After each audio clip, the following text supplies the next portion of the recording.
ഇന്റർവ്യൂവിൽ വന്നിരുന്നിട്ട് പ്രിയദർശിനി മാനുവൽ ആവേണ്ട കാര്യം അവർക്കില്ലല്ലോ. അവർ ബേസിലും നസറിയായിട്ട് ഇരുന്നാൽ പോരെ. ഈ ഐഡിയ ഇങ്ങനെ പലരോടും പറയും, എൻ്റെ ഫ്രണ്ട്സിനോടൊക്കെ പറയുമ്പോഴാണെങ്കിലും അവർക്കൊക്കെ ഒരു റിയൽ ഇൻസിഡൻറ്റ് പറയാനുണ്ട്.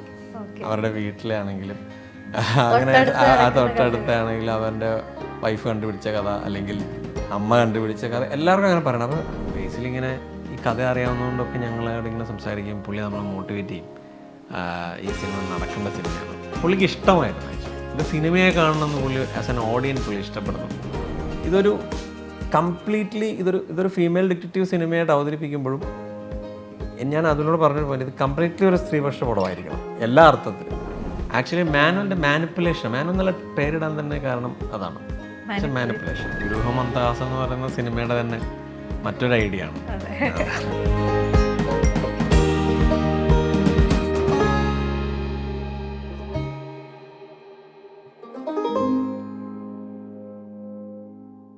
നമസ്കാരം. ഇന്ന് നമ്മുടെ കൂടെയുള്ളത് സൂക്ഷ്മദർശിനി എന്ന ചിത്രത്തിന്റെ സംവിധായകനാണ് MC Jithin. Welcome and congratulations. Sookshmadarshini ഇപ്പം പെട്ടെന്ന് തന്നെ ആളുകളിലേക്ക് എത്തുന്നു, അത് വലിയ മുന്നേറ്റം ഉണ്ടാക്കിക്കൊണ്ടിരിക്കുന്നു. ആ സമയത്താണ് നമ്മളോട് സംസാരിക്കുന്നത്. എന്ത് തോന്നുന്നു, എന്താണ് ഇപ്പോഴത്തെ ഒരു ഫീല്? അല്ല, ഹാപ്പിയാണ് ഞാൻ. ആക്ച്വലി പ്രൊഡക്റ്റിൽ ഹാപ്പിയാണ്, ഞാൻ സ്ക്രീൻ പ്ലേയിൽ ഹാപ്പിയാണ്. ആ കണ്ടന്റ് ഉണ്ടാക്കിയപ്പോഴേ എനിക്ക് ഹൈ ഉണ്ടായിരുന്നു. പിന്നെ ഓഫ് കോഴ്സ് ഇങ്ങനെ ഏറ്റെടുക്കുമെന്ന് ഞാൻ വിചാരിച്ചിട്ടില്ല. ഓക്കെ, ഇതിൻ്റെ പ്രൊഡക്ഷൻ ഹൗസ് ആരാണ് ഇത് പ്രൊഡക്ഷനിലേക്ക് വരുന്നത്, അവർക്കൊരു വളരെ ഫീസിബിൾ ആയിട്ടുള്ളൊരു പ്രൊഡക്റ്റ് ആയിരിക്കണം, എന്നുവെച്ചാൽ വയബിൾ ആയിരിക്കണം പ്രൊജക്റ്റ് വൈസ്. ആ ഒരു ചിന്തയിലാണ് ഈ സിനിമ ഉണ്ടായതൊക്കെ. അതാണ്. അപ്പോൾ അതിൽ എല്ലാവരും ഹാപ്പിയാണെന്നുള്ളതിൽ ഞാൻ ഹാപ്പിയാണ്. ഈ റിലീസിന് തൊട്ട് തലേ ദിവസം ഉണ്ടായിരുന്ന ഒരു പോസ്റ്റ് ഉണ്ടായിരുന്നു, വളരെ വൈകാരികമായിട്ട് എഴുതിയതാണെന്ന് എനിക്ക് ഫീൽ ചെയ്തു. സൂക്ഷ്മദർശിനിയുടെ സ്ക്രിപ്റ്റ് ഒക്കെ കാണിച്ചുകൊണ്ട് അതിനകത്ത് പറയുന്നുണ്ട് 6 വർഷത്തെ ഒരു ജേണിക്ക് ശേഷം ഇങ്ങനെ ഒരു പ്രൊഡക്റ്റ് വരുന്നു എന്ന് പറയുന്നുണ്ട്. ആ ഒരു ട്രാവലിൽ റിഫൈൻഡ് ആവുന്ന ഒരു ഡയറക്ടർ അല്ലേ. ഇപ്പം നോൺസെൻസ് ഫസ്റ്റ് സിനിമയിൽ വരുന്ന ഒരു MC അല്ല സൂക്ഷ്മദർശിനിയിലെ MC എന്ന് തോന്നിയിട്ടുണ്ടാവാൻ, അങ്ങനെ ഉണ്ടാവാമായിരിക്കുമല്ലോ. ആ ഒരു ജേർണിയിൽ ഉണ്ടായിട്ടുള്ള മാറ്റങ്ങൾ പുതിയ പ്രൊഡക്ഷൻ ഹൗസിലേക്ക് വരുമ്പം അതിന്നുണ്ടാവുന്ന ലേണിങ്, അത് എത്രത്തോളം ഇൻഫ്ലുവൻസ് ചെയ്തിട്ടുണ്ട്? ഞാൻ ബേസിക്കലി നല്ലൊരു ലേണർ ആണെന്നൊരു വിശ്വാസം എനിക്കുണ്ട്. ഞാൻ എല്ലാം തികഞ്ഞ ആരും ഇല്ല. നമ്മൾ പഠിച്ചിട്ട് തന്നെയാണ് നമ്മൾ ആ ഫോമിലേക്ക് എത്തുള്ളൂ. ഇപ്പോഴും ഞാൻ ഒരുപാട് വീക്കാണ് പല കാര്യങ്ങളിലും. അപ്പോൾ എനിക്കതെല്ലാം ഒന്നുകൂടി റീഡിഫൈൻ ചെയ്യണമെന്ന് എനിക്ക് ആഗ്രഹമുണ്ട്. പക്ഷേ എൻ്റെ വീക്ക് പോയിൻറ്റ്സ് എനിക്ക് നന്നായിട്ട് അറിയാം. അപ്പോൾ എനിക്ക് ഡിറൈവ് ചെയ്യാൻ പറ്റിയിട്ടുണ്ട്.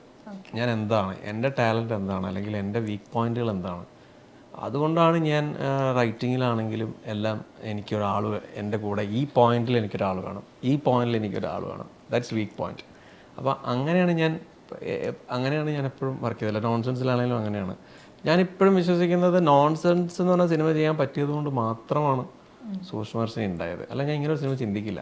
എനിക്ക് തോന്നുന്നു തുടക്കത്തിൽ നമ്മൾക്ക് ഉണ്ടാകുന്ന ഒരുപാട് കൺസെപ്റ്റുകൾ ആദ്യ സിനിമ നമ്മളെ പൊളിക്കും. ഇപ്പൊ പലരും പറഞ്ഞു കേൾക്കാറുണ്ട്, ആദ്യത്തെ സിനിമ ആയിരിക്കില്ല ഒരു സംവിധായകന്റെ ഏറ്റവും മികച്ച സിനിമ, രണ്ടാമത്തെയോ മൂന്നാമത്തെയോ ആയിരിക്കാം, അവിടുന്ന് മാറും എന്ന് പറയുന്നത്. അപ്പൊ ഈ മാർക്കറ്റിനെ കൂടെ അറിയാ, പ്രൊഡക്ഷൻ ഹൗസുകളെ കൂടെ അറിയാന്ന് പറയുന്ന ഒരു ഫാക്ടർ. തീർച്ചയായിട്ടും. ഇപ്പം ഞാൻ നോൺസെൻസ് ചെയ്യുമ്പോൾ ആക്ച്വലി ആ കഥ ആലോചിക്കുന്നത് എൻ്റെ വളരെ ചെറിയ പ്രായത്തിലാണ്. ഞാൻ 20s ഒക്കെ ആവുന്നുള്ളൂ. ഐ മീൻ ഒരു 19, 18 ആ ഒരു ഏജിൽ ശരിക്കും ആ ഐഡിയ വന്നിട്ടുണ്ട്.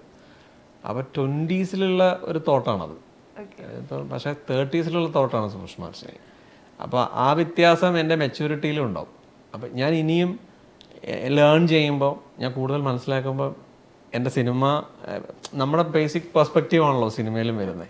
ആ പെർസ്പെക്റ്റീവ് ചേഞ്ചസ് എല്ലാത്തിലും ഉണ്ടാവും. പക്ഷേ എനിക്ക് നോൺസെൻസിലും സൂക്ഷ്മദർശിനിയിലും ഞാൻ ചെയ്തിട്ടുള്ള ഓരോ വർക്കിലും എൻ്റേതായിട്ടുള്ള പെർസ്പെക്റ്റീവ്സ് ഉണ്ടെന്ന് തന്നെയാണ് ഞാൻ വിശ്വസിക്കുന്നത്.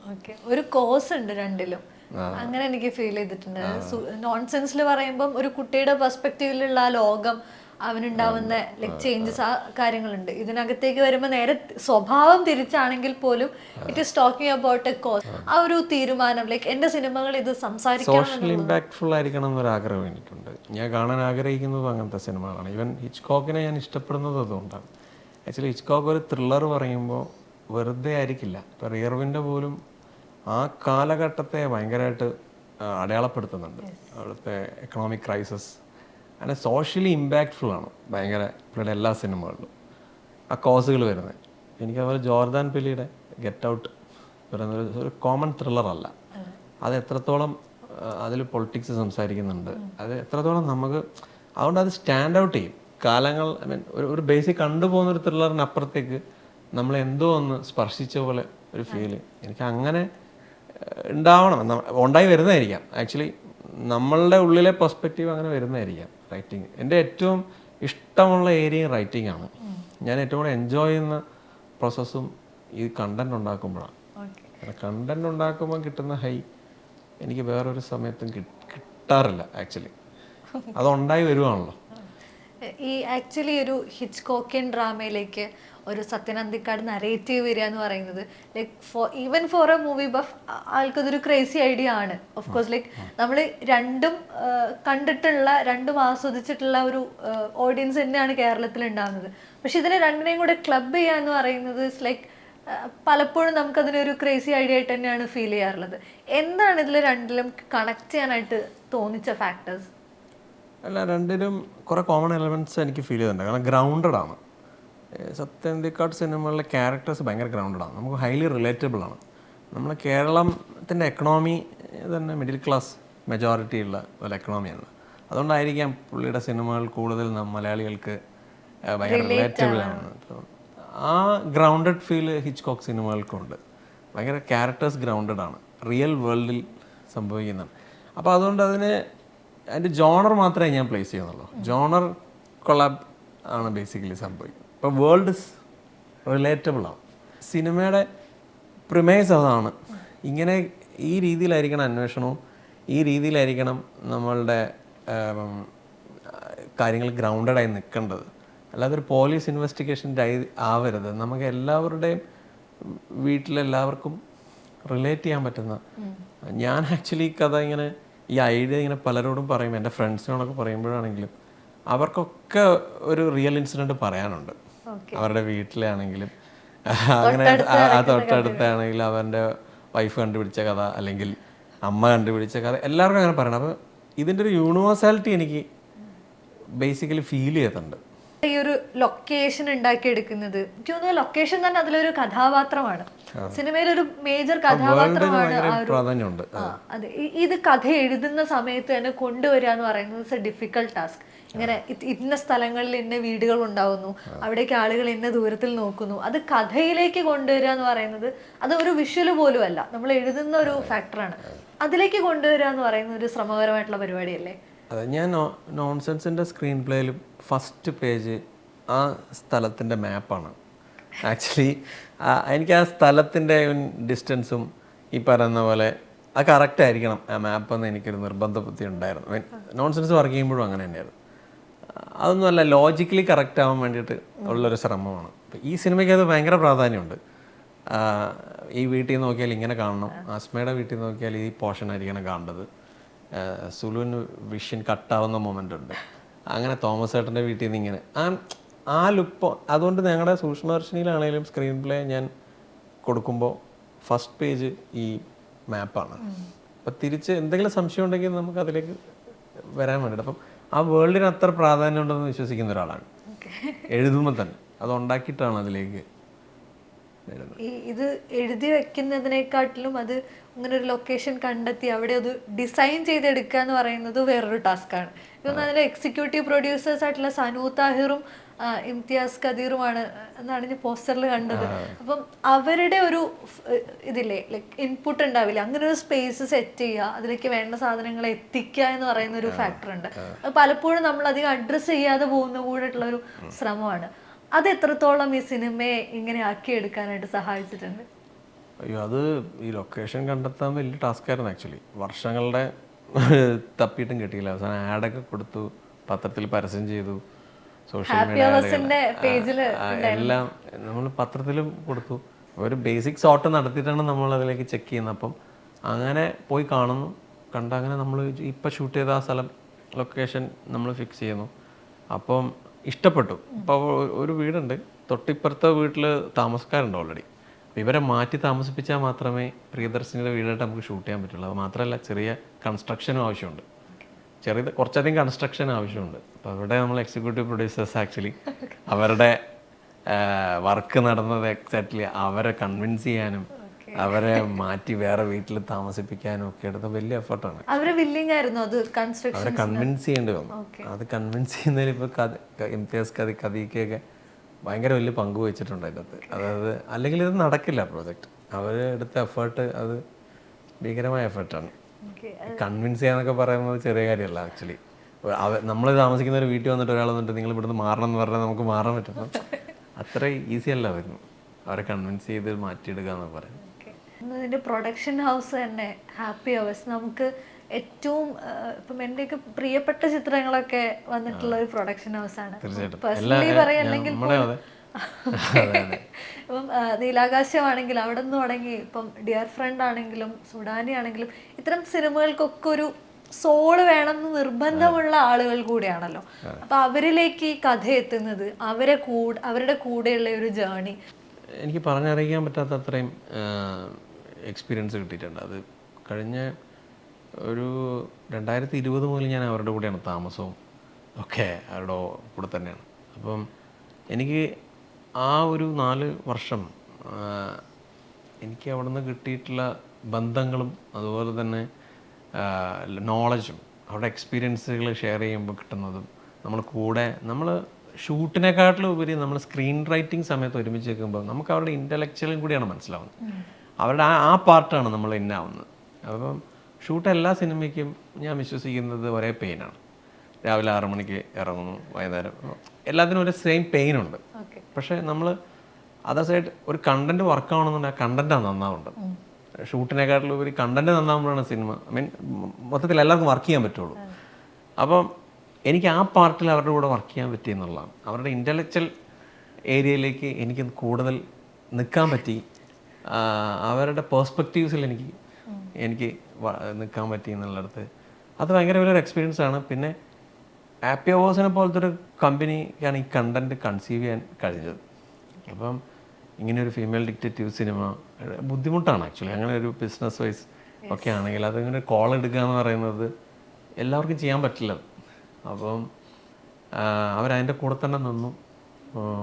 പിന്നെ ഞാൻ ഇത്രയും കാലം നിൽക്കുമ്പോൾ എന്നോടും അവർക്കൊരു ഇതുണ്ടായിരുന്നു. അപ്പോൾ നമുക്കിതെന്തായാലും ഇത് ചെയ്തേ പറ്റൂ എന്നുള്ളൊരു ഇത് വന്നു.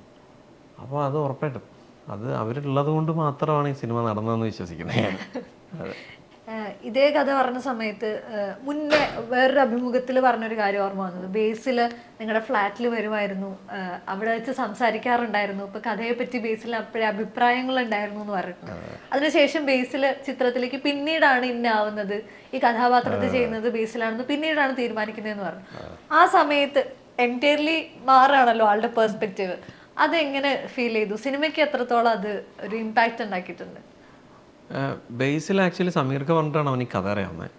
പുള്ളി പേഴ്സണലി എനിക്ക് ഈ പറഞ്ഞ പോലെ ഷോർട്ട് ഫിലിം സമയത്ത് വർഷങ്ങൾക്ക് മുമ്പേ പരിചയമുള്ള ഒരാളാണ്.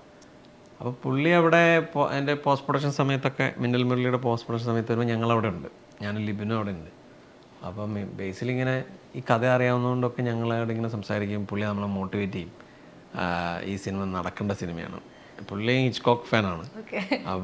അപ്പോൾ ഞാനും അവനും തമ്മിലൊക്കെ സംസാരിക്കുന്നത് ഹിച്ച്കോക്കിൻ്റെ സിനിമകളെക്കുറിച്ചും ഈ ഗ്രൗണ്ടഡ് ആയിട്ടുള്ള ഇപ്പം ഈ പറഞ്ഞ കാര്യങ്ങളൊക്കെ തന്നെ ഞങ്ങൾ ചർച്ച ചെയ്യുന്നത്. ഓരോ സിനിമയെ പറ്റിയും ആ ക്യാരക്ടേഴ്സിനെ പറ്റിയൊക്കെ ചർച്ച ചെയ്യണ്ടേ.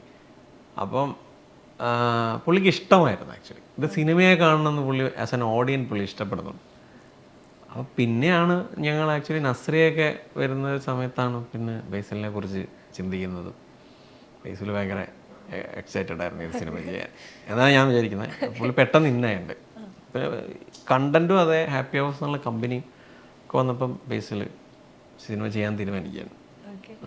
ഈ ബേസിലും നസ്രിയും എന്ന് പറയുന്ന രണ്ട് വലിയ ഫാക്ടേഴ്സിന്റെ കൂടെ തന്നെ ഈ സിനിമയ്ക്ക് ബാക്ക് ചെയ്യാനായിട്ട് ഒരുപാട് ടെക്നീഷ്യൻസ് ഉണ്ട്.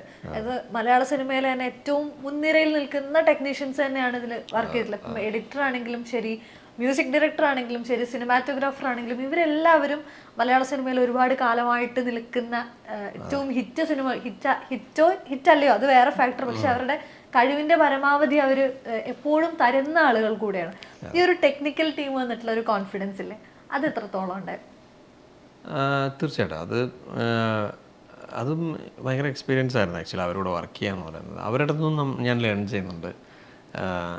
പറയുന്ന പോലെ നമ്മൾ പ്രീയിൽ സമീർക്ക് അവർക്കും അവരുടെ ഒരു വർക്കിംഗ് സ്റ്റൈലിൻ്റെ ആയിരിക്കാം. എനിക്ക് ആദ്യത്തെ അനുഭവമായിരുന്നു എല്ലാവരും ഇന്നായി കഴിഞ്ഞ് ഒരുമിച്ച് വർക്ക് ചെയ്യണം എന്നുള്ളത് പ്രിയയിൽ. അപ്പം എല്ലാ ദിവസവും എന്ന് പറഞ്ഞ പോലെ ശരൺ വരുമായിരുന്നു സിനിമ DOP. ശരൻ്റേതായ നോട്ടുകൾ പ്രിപ്പയർ ചെയ്തിട്ട് വരും. അപ്പോൾ പുതിയൊരു ട്രീറ്റ്മെൻറ്റ് നമുക്ക് കൊണ്ടുവരണമെന്ന് പ്രൊഡക്ഷൻ ഹൗസിന് താല്പര്യമുണ്ട്.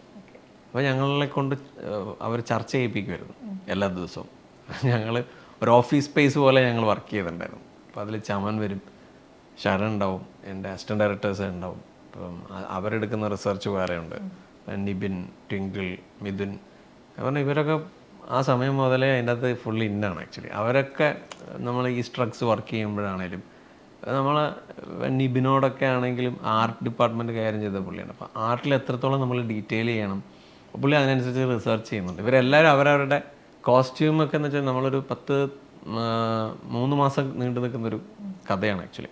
അപ്പോൾ കോസ്റ്റ്യൂമിൻ്റെ കണ്ടിന്യൂറ്റി എന്ന് ഭയങ്കര ഇമ്പോർട്ടൻ്റ് ആയിട്ടുള്ളൊരു സംഭവമാണ് ഇതിൻ്റെ അകത്ത്. അപ്പോൾ ട്വിങ്കിളൊക്കെ ആണെങ്കിലും അതിനെടുക്കുന്നൊരു ഡീറ്റെയിലിംഗ് അവർ നല്ല എഫേർട്ട് എടുത്തിട്ടുണ്ട് ആക്ച്വലി.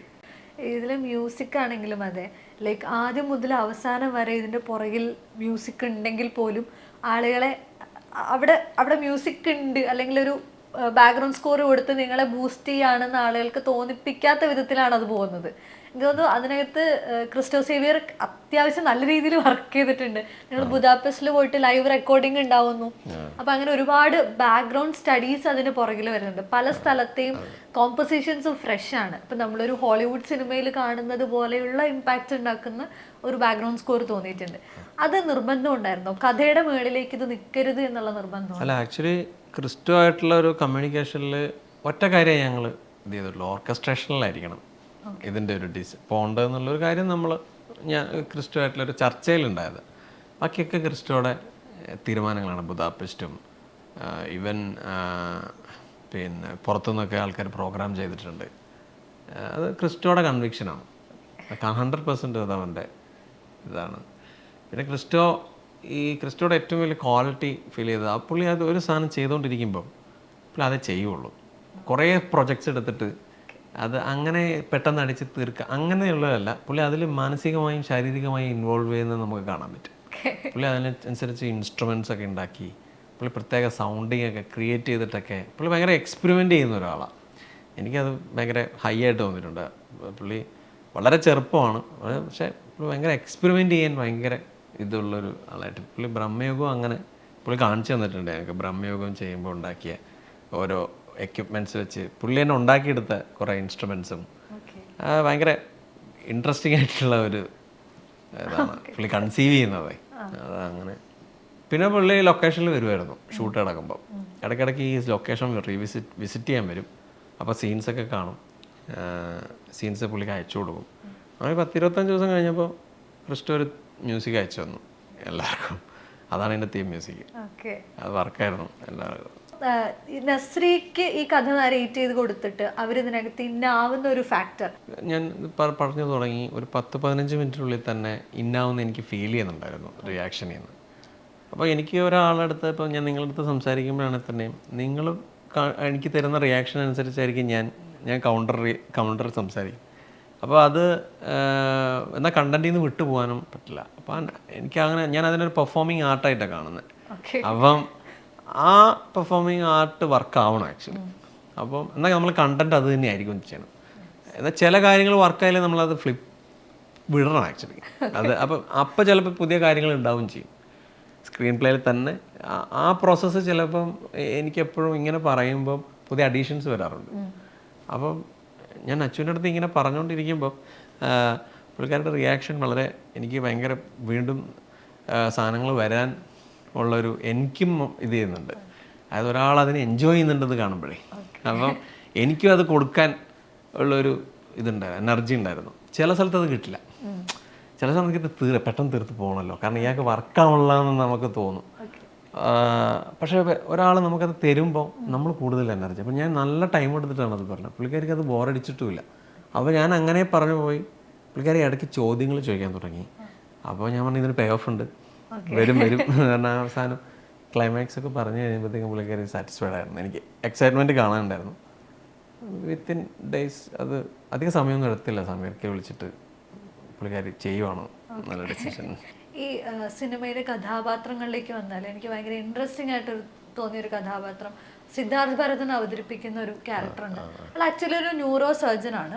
പക്ഷെ അതേസമയം അയാളിലാണ് ഈ ഡാർക്ക് ഹ്യൂമറിന്റെ കാര്യങ്ങളെല്ലാം, അതിന്റെ കുരുക്കുകളെല്ലാം കിടക്കുന്നത്. ആ ഒരു കഥാപാത്രം ഉണ്ടാക്കുന്ന ഒരു കൺഫ്യൂഷൻസ് ഉണ്ട്. അയാള് എനിക്ക് തോന്നുന്നു ഒരു പെട്രിയാർക്കിയൽ ആയിട്ടുള്ള ഒരു സിസ്റ്റത്തിന്റെ ഭാഗമായിട്ട് ഏറ്റവും കംഫർട്ടബിൾ ആൻഡ് പ്രിവിലേജ്ഡ് സ്പേസിൽ നിന്നുകൊണ്ട് അയാളുടെ എക്സ്പോഷറിനെ കൂടെ കൂട്ടാൻ ശ്രമിക്കുന്ന ഒരാളാണ്. പക്ഷെ അത് എത്രത്തോളം നടക്കുന്നു എന്നുള്ള കാര്യങ്ങളൊക്കെ കഥ സംസാരിക്കുന്നുണ്ട്. ഈ ഒരു ക്യാരക്ടർ ഇവിടെ വേണം, അല്ലെങ്കിൽ ഇത്തരത്തിലായിരിക്കണം അതിനെ ട്രീറ്റ് ചെയ്യേണ്ടത്, അവിടെ ഹ്യൂമർ വർക്കാവും എന്നുള്ളത് അന്ന് തോന്നിച്ചത് എങ്ങനെയാണ്? ഞാൻ ആദ്യം ഹാപ്പി ഹൗസിൽ വരുമ്പോൾ ഇതിന് വേറൊരു സിറ്റുവേഷണൽ ഹ്യൂമറൊക്കെ ആയിട്ടുള്ള അങ്ങനത്തെ ഒരു പാറ്റേൺ ആണ് കുറേ കൂടി. പിന്നീട് അവിടെ നിന്ന് വേറൊരു ട്രീറ്റ്മെൻറ്റ് ഞങ്ങൾ ട്രൈ ചെയ്തു. വേറൊരു ട്രീറ്റ്മെൻറ്റിൽ വർക്ക് ഉണ്ടായിരുന്നു. അതും മാറിയിട്ടാണ് ആക്ച്വലി ഇപ്പം നമ്മൾ കാണുന്ന ട്രീറ്റ്മെൻറ്റിലേക്ക് എത്തുന്നത്. അപ്പോൾ ആ ട്രീറ്റ്മെൻറ്റിലേക്ക് എത്തുമ്പോൾ നമ്മൾ കുറേയും കൂടി ഡാർക്ക് ഹ്യൂമറിനെ എക്സ്പ്ലോർ ചെയ്യാം എന്നുള്ളത് അപ്പോൾ വന്നതാണ് ആക്ച്വലി. ആ ഫൈനൽ ഡ്രാഫ്റ്റിലേക്ക് വരുമ്പോഴുള്ള കോളാണ്. അപ്പോൾ അങ്ങനെ വന്നപ്പോൾ നമ്മൾ ആദ്യത്തെ ഡ്രാഫ്റ്റിലെ കുറേ എലമെൻറ്റ്സ് വീണ്ടും റീവിസിറ്റ് ചെയ്ത് എടുത്തിട്ടുണ്ട്. അപ്പോൾ സിദ്ധാർത്ഥേട്ടൻ്റെ പരിപാടി വരുന്ന ആക്ച്വലി ആ കാസ്റ്റ് കുറേ അവസാനത്തെ ഒരു ഇതുവരെ ആയിട്ടില്ലായിരുന്നു. നമ്മൾ ഷൂട്ട് ഡേറ്റ് ഒക്കെ ഫിക്സ് ചെയ്ത് കഴിഞ്ഞിട്ട് ആ കാസ്റ്റ് ആയിട്ടില്ലായിരുന്നു. അപ്പോൾ പലവരെയും നമ്മൾ പറയുന്നുണ്ട്, നമ്മൾ അത്യാവശ്യം ഒരു സീരിയസ് ക്യാരക്ടറായിരുന്നു അത്. എന്നാൽ ചെറുതായിട്ടൊക്കെ ഹ്യൂമറിന് സാധ്യതയുള്ള സ്പേസുകളുമുണ്ട്. അപ്പോൾ ഞാൻ ബ്രഹ്മയുഗം കണ്ടിട്ട് ഞാനിങ്ങനെ ചിന്തിക്കേണ്ടായിരുന്നു, ഇത് പുള്ളി ചെയ്താൽ എങ്ങനെ ഉണ്ടാവും നല്ലൊരു സാധനം ക്രാക്ക് ചെയ്യാൻ പറ്റുമല്ലോ എന്നുള്ള സാധനം ഞാൻ സമീർക്കയുടെ അടുത്ത് ആദ്യം പറയാം. സമീർക്കൊക്കെ അത് വർക്കായി ആക്ച്വലി, ആ പെർസ്പെക്റ്റീവ് വർക്കായി. പുള്ളിയുടെ ഫ്രണ്ടുമാണ്.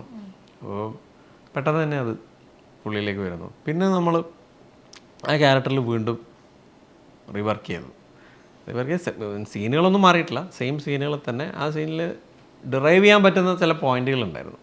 ആ പോയിന്റ് ഒന്നുകൂടി ഡിറൈവ് ചെയ്താൽ ഡാർക്ക് ഹ്യൂമർ ആവും എന്ന പോയിന്റ്സിലേക്ക് അത് വന്നു. അങ്ങനെയാണ് ഇപ്പോൾ കാണുന്ന ഇതിലേക്ക് വന്നത്. പിന്നെ ഇംപ്രൂവൈസ് ചെയ്തിട്ടുണ്ട് ഒത്തിരി, ഷൂട്ടിംഗ് ടൈമിലൊക്കെ ഇംപ്രൂവൈസ് ചെയ്തിട്ടുണ്ട്. ഇതൊരു ത്രില്ലറാണ്, ഇതൊരു പാക്ഡ് ആയിട്ടുള്ള സ്റ്റോറിയാണ്. അതിനെങ്ങനെയാണ് നമ്മൾ സിറ്റുവേഷനിൽ അത് ഇംപ്രൂവൈസ് ചെയ്യാൻ സാധിക്കുന്നത്? അല്ല, ക്യാരക്ടറൈസേഷൻ വെച്ചിട്ടാണല്ലോ ആക്ച്വലി. അങ്ങനെ നമുക്ക് ഇംപ്രൂവൈസ് ചെയ്യാൻ പറ്റുള്ളൂ ആക്ച്വലി. ക്യാരക്ടറിനെ നമുക്ക് ടോട്ടലി ഇതിപ്പോൾ ജോൺ ആണെങ്കിലും റോയ് ആണെങ്കിലും പിന്നെ അമ്മച്ചിയുടെ ക്യാരക്ടറാണെങ്കിലും ആ ചുറ്റുപാടിലുള്ള എല്ലാ ക്യാരക്ടറിനെ പറ്റിയിട്ടും the very first draft 300 pages ആയിരുന്നു. അപ്പം അതിൽ വർക്ക് ചെയ്തിട്ടുള്ള ഡ്രാഫ്റ്റ്. അപ്പം ആ 300 pages ഓരോ ക്യാരക്ടറിനെ പറ്റിയും വളരെ ഡീറ്റെയിൽഡ് ആയിട്ടുള്ള ഒരു സ്റ്റഡി ഉണ്ട് ആക്ച്വലി ഞങ്ങൾ അങ്ങനെ ഒരു വർക്ക് ആക്ച്വലി എല്ലാ ക്യാരക്ടേഴ്സിനും കൊടുത്തിട്ടുണ്ട്. അപ്പോൾ സ്ത്രീകളാണെങ്കിൽ തന്നെ എല്ലാവരും ഒരുപോലെ ഇരിക്കുന്നവരല്ല. ഇപ്പം അവരുടെ ഡിവോഴ്സ് ആയിട്ടുള്ള ഒരാളുണ്ട്, കമ്മിങ് ഓഫ് ഏജ് ജെൻസി ആയിട്ടുള്ള ഒരാളുണ്ട്, ഒരു ഇൻ്റർ റിലീജിയൻ കപ്പിളുണ്ട്, വളരെ കൺസർവേറ്റീവ് ആയിട്ടുള്ളൊരു ഫാമിലി ഉണ്ട്, അങ്ങനെ വേറൊരു ഏജ് ഗ്രൂപ്പിലുള്ള ലേഡീസ് ഉണ്ട്. അപ്പോൾ ഇങ്ങനെ നമ്മൾ സൊസൈറ്റി കാണുന്ന വളരെ ഡിഫറൻഷിയേറ്റ് ചെയ്യപ്പെടുന്ന അല്ലെങ്കിൽ പല ഇത് കൺസ്ട്രെയിനിൽ നിൽക്കുന്ന അങ്ങനെ വേണമെന്ന് നമ്മൾ ആദ്യമേ ചിന്തിച്ച കാര്യങ്ങളാണ്. അങ്ങനെ ആയിരിക്കണം അത് വരേണ്ടത്. പിന്നെ ഇതൊരു കംപ്ലീറ്റ്ലി ഇതൊരു ഫീമെയിൽ ഡിറ്റക്റ്റീവ് സിനിമയായിട്ട് അവതരിപ്പിക്കുമ്പോഴും ഞാൻ അതിനോട് പറഞ്ഞൊരു പോയിന്റ്, ഇത് കംപ്ലീറ്റ്ലി ഒരു സ്ത്രീപക്ഷ പടമായിരിക്കണം എല്ലാ അർത്ഥത്തിലും.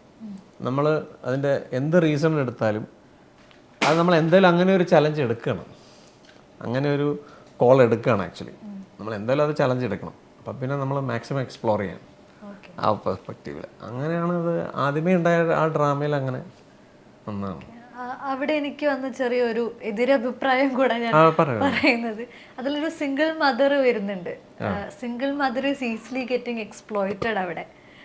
അതായത് ബേസിലിന്റെ കഥാപാത്രം കൊടുക്കുന്ന ട്രാപ്പിലേക്ക് അയാൾക്ക് ഏറ്റവും ഈസി ആയിട്ട് എക്സ്പ്ലോയിറ്റ് ചെയ്യാൻ പറ്റുന്ന ഒരു കഥാപാത്രം കൂടി ആവുന്നുണ്ട്. അതൊരു റോങ് പെർസ്പെക്റ്റീവ് ആവുന്നില്ലേ? ഇല്ല, ആക്ച്വലി എല്ലാവരും അങ്ങനെയാണെന്നല്ല പറഞ്ഞത്. സ്റ്റെഫിക്ക് അങ്ങനെ ഒരു വൾണറബിലിറ്റി ഉണ്ട്, ഒരു ഫാമിലിയുടെ സപ്പോർട്ടില്ല. പുള്ളിക്കാരി അവിടെ വാടകയ്ക്ക് താമസിക്കുകയാണ്. പുള്ളിക്കാരി എപ്പോഴോ പഠിപ്പിച്ച ടീച്ചറിൻ്റെ ഒരു വീട്ടിൽ വാടക താമസിക്കുകയാണ്. അങ്ങനെ എല്ലാവരും അങ്ങനെയാണെന്നും നമ്മൾ പറഞ്ഞിട്ടില്ല. പിന്നെ അത് സ്റ്റെഫി അങ്ങനെയാണ്, സ്റ്റെഫിയുടെ ക്യാരക്ടറിനെയാണ് അങ്ങനെ നമ്മൾ ഡീൽ ചെയ്തിരിക്കുന്നത്. അപ്പം അത് സ്റ്റെഫി അങ്ങനെയാണെങ്കിലും ഒരു മാനുവലിനെ കാണാൻ വെയിറ്റ് ചെയ്ത് നിന്ന ഒരാളുമല്ല. സ്റ്റെഫിയുടേതായ ഐഡൻറ്റിറ്റി ഒക്കെ ഉണ്ട് ആക്ച്വലി. പെട്ടെന്ന് കണ്ടു പോകുമ്പോൾ നമുക്ക് ചിലപ്പോൾ അങ്ങനെ തോന്നുന്നതായിരിക്കും, ഇയാൾ പെട്ടെന്ന് മാനുവൽ ആക്ച്വലി സ്റ്റെഫി അങ്ങനെ നമ്മളാണെന്ന് പറഞ്ഞാൽ പോലും മാനുവൽ ഇസ് ട്രിക്കി ആക്ച്വലി മാനുവലിൻ്റെ മാനിപ്പുലേഷൻ മാനുവൽ എന്നുള്ള പേരിടാൻ തന്നെ കാരണം അതാണ് manipulation is a art of manipulation എന്നുള്ളത് തന്നെയാണ്. അവൻ ആരെയും മാനിപ്പുലേറ്റ് ചെയ്യാൻ അത്ര ഈസിയാണ്. ആ സ്റ്റെഫി അങ്ങനെ ആയതുകൊണ്ടല്ല, മാനുവൽ അങ്ങനെ ആയതുകൊണ്ടാണ്. ഇതിലെ അമ്മച്ചി എന്ന് പറയുന്ന അമ്മച്ചിയുടെ കഥാപാത്രം ആ ഒരു കാസ്റ്റിംഗിലേക്ക് എത്തുന്നത് ഇങ്ങനെ ഒരു ഏറ്റവും ആദ്യം കാസ്റ്റ് ചെയ്തത് മാനുവൽ ചേച്ചിനെ. അതായത് ഞാൻ ഈ ഫസ്റ്റ് ഡ്രാഫ്റ്റ് എഴുതിയപ്പോഴും ഞാൻ അതിനോട് പറഞ്ഞത്, ഞാൻ കെട്ടുള്ളാളൻ്റെ മാലാക കണ്ടിട്ട് എന്നിട്ട് പറഞ്ഞു അമ്മച്ചി ഈ പുള്ളിക്കാരിയാണ് കേട്ടോ, മാനുവൽ ചേച്ചിയാണ്. അപ്പോൾ അതാണ് പടത്തിൻ്റെ ഇത്. ഞാൻ ഹാപ്പി ഹവേഴ്സിൽ വരുമ്പോൾ അപ്പോൾ എല്ലാവർക്കും അത് കിട്ടി. ഹാപ്പി ഹവേഴ്സ് ആണെങ്കിൽ ആദ്യം ലോക്ക് ചെയ്ത് പുള്ളിക്കാരിൻ്റെ ഡേറ്റ, കാരണം അതിനപ്പുറത്തേക്ക് അതിനൊരു കാസ്റ്റ് ഇല്ല എന്ന് എല്ലാവർക്കും ഫീൽ ചെയ്തിട്ടുണ്ട്. അപ്പം അത് എല്ലാവർക്കും ഒരേപോലെ ഫീൽ ചെയ്തിട്ടുള്ള ഒരു കാസ്റ്റായിരുന്നു. ഇതിൽ പ്രൊമോ സോങ്ങിലൂടെയാണ് ആളുകൾക്ക് പെട്ടെന്ന് സൂക്ഷ്മദർശിനിയിലെ ഒരു ഐഡിയ കിട്ടുന്നത്. അപ്പോഴും ആളുകൾ ഇതിനൊരു തമാശ പടമായിരിക്കാം എന്നുള്ള രീതിയിലും കാണുന്നുണ്ട്. ഈ സൂക്ഷ്മദർശിനി എന്ന് പറയുന്ന പേരും ഈ പാട്ടിലുള്ള മന്ദഹാസം, തന്ത്രലോകം, ലോകം, ഇത്തരം കൺഫ്യൂസിങ് വരികളും ഒരു ഹുക്കിംഗ് ഫാക്ടറായിരുന്നു. അതിൻ്റെ സെലക്ഷനിലേക്ക് എത്തുന്നത് എങ്ങനെയാണ്? അത് മോസിൻ്റെ കോളാണ് ആക്ച്വലി. മോസിന് കിട്ടിയ സിനിമ പുള്ളി കണ്ടിട്ടാണ് എഴുതുന്നത്. പുള്ളി ഈ പറഞ്ഞ പോലെ ഞങ്ങൾ ആ ഫ്ലാറ്റിൽ എത്ര വർഷങ്ങളായിട്ടുള്ളൊരു ബന്ധമാണ് ആക്ച്വലി. ആ 4 വർഷം ഞങ്ങൾ മോസിന് ഈ സിനിമ കഥ അറിയാമെന്ന് മുതൽ. അപ്പം പുള്ളിയോട് ഈ സബ്ജക്റ്റീവായിട്ടാണ് പുള്ളി എഴുതിയിരിക്കുന്നത്. ദുരൂഹ മന്ദഹാസം എന്ന് പറയുന്ന സിനിമയുടെ തന്നെ മറ്റൊരു ഐഡിയ ആണ്. അത് ആ പാട്ടിൽ നമ്മൾ പിന്നീട് സിനിമ കണ്ടതിന് ശേഷം നോക്കി കഴിഞ്ഞാൽ അതിനകത്ത് പ്രോപ്പർട്ടീസ് ഒക്കെ we can find in the movie actually. അത് മനഃപൂർവ്വം ഹിന്റ് കൊടുക്കും. അല്ല, ഞാൻ ആക്ച്വലി വേറൊരാളാണ് ചെയ്തത് ആ പാട്ട്. ഡൗൺ റോഡൻസ് ചെയ്തത്. പുള്ളി അടിപൊളിയായിട്ട് ചെയ്തിട്ടുണ്ട് അത്. അപ്പോൾ അത് പ്രൊഡക്ഷൻ പുള്ളിയോട് പറഞ്ഞിട്ടുള്ളത് സബ്ജക്റ്റിൽ നിന്ന് പോരുത് എന്നുള്ളതാണ്. അപ്പോൾ ആ ടീമിന് കംപ്ലീറ്റ്ലി നമ്മളൊരു ബേസിക് കട്ട് കാണിച്ചിരുന്നു സിനിമയുടെ. ഇതാണ് ഫിലിം ആക്ച്വലി. അങ്ങനെ കണ്ടിട്ടാണ് അവരതിനെ കൺസീവ് ചെയ്തത്. സിനിമ തിയേറ്ററിലേക്ക് എത്തുന്നു, ഒരുപാട് കാലത്തിന് ശേഷം സ്വന്തം സിനിമ കാണാനായിട്ട് തിയേറ്ററിലേക്ക് എത്തുന്നു, അവിടെ ആളുകളുടെ കൂടെ ഇരുന്നത് കാണുന്നു, അതിന് ആളുകൾ പല രീതിയിൽ റെസ്പോണ്ട് ചെയ്യുന്നുണ്ടായിരിക്കാം, പലതരത്തിലുള്ള അഭിപ്രായങ്ങൾ കിട്ടിയിട്ടുണ്ടായിരിക്കാം. ഒരു സംവിധായകൻ എന്നുള്ള നിലയിൽ ആ തിയേറ്ററിൽ ഇരിക്കുമ്പോൾ അവിടുന്ന് പുറത്തിറങ്ങിയപ്പോഴുള്ളൊരു എക്സ്പീരിയൻസ്, ഏറ്റവും ടച്ചിങ് ആയിട്ട് കിട്ടിയൊരു ഫീഡ്ബാക്ക് എന്തായിരുന്നു? എനിക്ക് ആളുകൾ കൈയടിച്ച് ഇഷ്ടപ്പെട്ടു എന്ന് പറഞ്ഞതിനെക്കാട്ടിലും എന്നെ ഏറ്റവും കൂടുതൽ ഇമോഷണലി ഹൈ ആക്കിയത്, എന്നെ ഈ കഴിഞ്ഞ 6 വർഷം എന്നെ സപ്പോർട്ട് ചെയ്ത കുറേ സുഹൃത്തുക്കളുണ്ട്. അതിൽ എൻ്റെ ആദ്യത്തെ പടത്തിൽ റിനോഷ് ഉണ്ട്. റിനോഷ് എൻ്റെ വളരെ ബെസ്റ്റ് ഫ്രണ്ടാണ്. എൻ്റെ അച്ഛനും അമ്മയുണ്ട്. എൻ്റെ സപ്പോർട്ട് ആയിട്ട് ചെറിയ കുറച്ച് ആൾക്കാരേ ഉള്ളൂ. അവരുടെ കൂടെയൊക്കെ ഇരുന്ന് എനിക്ക് പടം കാണാൻ പറ്റി എന്നുള്ളതാണ് ആക്ച്വലി എൻ്റെ ഏറ്റവും വലിയ ഹാപ്പിനെസ്. അവരത് എനിക്ക് വന്ന ട്രാൻസ്ഫോർമേഷൻ അവർക്ക് കാണാൻ കഴിഞ്ഞു എന്നുള്ളതിട്ട് അതാണ് എൻ്റെ ഏറ്റവും വലിയ സാറ്റിസ്ഫാക്ഷൻ. ഈ സെറ്റ് തന്നെ ഭയങ്കര ഹാപ്പി ആയിട്ടുള്ള ഒരു സ്പേസ് ആയിരുന്നു എന്ന് നിരന്തരം ഇൻ്റർവ്യൂസിൽ ഇവർ പറയാറുണ്ട്. ലൈക്ക് സെറ്റിനകത്ത് ഒരുപാട് ഹാപ്പനിങ്സ് ഉണ്ടാവുന്നു, അതിൻ്റെ കൂടെ ഷൂട്ടിംഗ് കറക്റ്റ്ലി ഫോളോ ചെയ്തു പോകുന്നു. ആ ഒരു സ്പേസ് തന്നിട്ടുള്ള ഒരു ലേണിംഗ് പ്രോസസ്സ്, അല്ലെങ്കിൽ ആ സ്പേസിൽ നിന്ന് ഉണ്ടായിട്ടുള്ള ഒരു മാറ്റം എന്തൊക്കെയായിരിക്കും? നസ്രിയ ബേസിൽ ആ സെറ്റിലുള്ളതാണ് ഏറ്റവും വലിയ എനർജി. അപ്പോൾ നമ്മൾ ഇൻ്റർവ്യൂസിലൊക്കെ കാണുന്ന അവരങ്ങനെയാണ് ആക്ച്വലി രണ്ടുപേരും.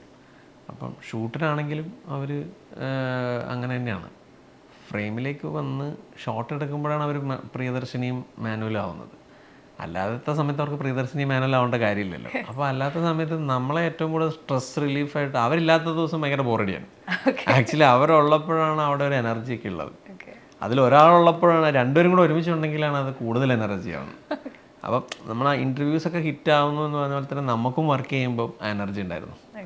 അപ്പം എന്നോട് ആരും ഇന്നലെ ചോദിച്ചു, ഇൻ്റർവ്യൂസ് ഫ്ലിപ്പായോ വെച്ചാൽ ഇൻ്റർവ്യൂസിൽ അവരിങ്ങനെ ആയതുകൊണ്ട് സിനിമയെ ബാധിക്കുമെന്ന്. അപ്പോൾ ഇൻ്റർവ്യൂവിൽ വന്നിരുന്നിട്ട് പ്രിയദർശിനി മാനുവൽ ആവേണ്ട കാര്യം അവർക്കില്ലല്ലോ. അവർ ബേസിലും നസറിയായിട്ട് ഇരുന്നാൽ പോരെ. അപ്പോൾ ഓഫ് കോഴ്സ് സിനിമയായിട്ടും അവരവരായിട്ട് ഇരുന്ന് നിൽക്കുന്നതാണ്. ഇപ്പം സൂക്ഷ്മദർശിനി പോലെ തന്നെ ഇനി ഒരുപാട് പ്രോജക്റ്റുകൾ ഉണ്ടാവട്ടെ.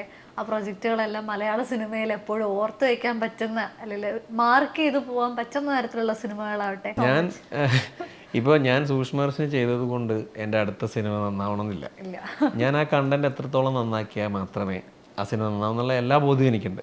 ആക്ച്വലി ഞാൻ അടുത്ത സിനിമ ചെയ്യുമ്പോൾ ഈ എഫേർട്ട് ഇട്ടാൽ മാത്രമേ അത് നന്നാവുള്ളൂ. ആ കണ്ടന്റാണ് ബേസിക്കലി നന്നാവുന്നത്. അപ്പം കണ്ടന്റിൽ നമ്മൾ ഇൻവെസ്റ്റ് ചെയ്യുക എന്നുള്ളതാണ്.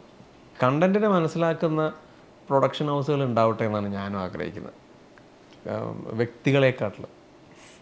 Thank you so much. Thank you for this time. Thank U.